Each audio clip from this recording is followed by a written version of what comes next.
шумо барномаи хабарии радиои Озодиро тамошо доред. Тибқи гузоришҳо субҳи 1 июл таркиши сахти шаҳри Кобулро ларзонд. Дар пайи ин таркиш миёни ҳамлаварон ва нирӯҳои амнияти афғон даргириҳо сурат гирифтааст. То ба ҳол 38 захмӣ ба бемористонҳо интиқол дода шуданд. Як масъули пулис мегӯяд мошини бомбгузоришуда дар берун аз бинои вазорати дифоъ ва қабл аз он ки ҳамлаварон дохили бино шаванд ва ба тирандозӣ оғоз кунанд мунфаҷир шуд. Пулис гуфт ки нирӯҳои вижа маҳалли ҳодисаро иҳота карданд. شهیدان درباره ترکیش چنین میگویند.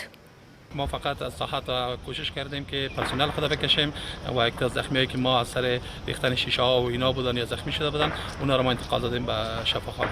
امیدوار از امیر سم حوال سال بیه بس از کی میکشه مردم مسلمان میکشه. امیدوار از امیر سم اصل پایدار بیه خدای شر ما رو خلاص کنه.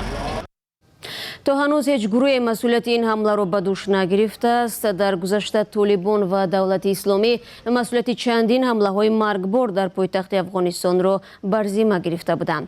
Ин ҳамла дар ҳоле сурат гирифт ки аз 2 рӯз ба ин тараф дар Доҳа пойтахти Қатар даври 7-уми музокирот миёни Амрико ва гурӯҳи Толибон барои поён додани ҷанг дар Афғонистон идома дорад.